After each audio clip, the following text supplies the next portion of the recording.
பிரியாணியை சாப்பிட்டுவிட்டு பணம் தராமல் கத்தியை காட்டி பணம் பறித்த கும்பலை போலீசார் கைது செய்தனர். ராணிப்பேட்டை மாவட்டம் பானவரம் அடுத்த ரங்கபுரம் கூட்டுசாலை பகுதியில் குணசேகரன் என்பவர் பிரியாணி கடை நடத்தி வருகிறார். இந்த நிலையில் 3 வாலிபர்கள் பிரியாணி கடையில் பிரியாணி சாப்பிட்டு பணம் கொடுக்காமல் சென்றுள்ளனர். இளைஞர்களை பணம் கொடுக்குமாறு குணசேகரன் கேட்டதாக கூறப்படுகிறது.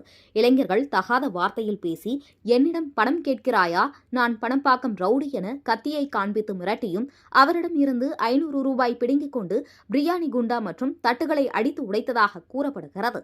மேலும் குணசேகரன் கத்தி கூச்சலிட அக்கம் பக்கத்தினர் ஓடி வந்தனர். அவர்களை பார்த்ததும் மூவரும் தப்பி ஓடினர். தகவல் அறிந்து வந்த காவல் உதவி ஆய்வாளர் மோகன்ராஜ் அதில் ஒருவரை பிடித்து விசாரித்ததில் நெடும்புள்ளி கண்ணன், வேலூர் மாவட்டம் லத்தேரியை சேர்ந்த நரேஷ், ரத்தீஷ் என்பது தெரியவந்தது. போலீசாரை கண்டு கண்ணன், நரேஷ் தப்பி ஓடிவிட்டனர். ரத்தீஷை பிடித்து போலீசார் விசாரணை மேற்கொண்டு வருகின்றனர். இதனால் சிறிது நேரம் அப்பகுதியில் பரபரப்பாக காணப்பட்டது.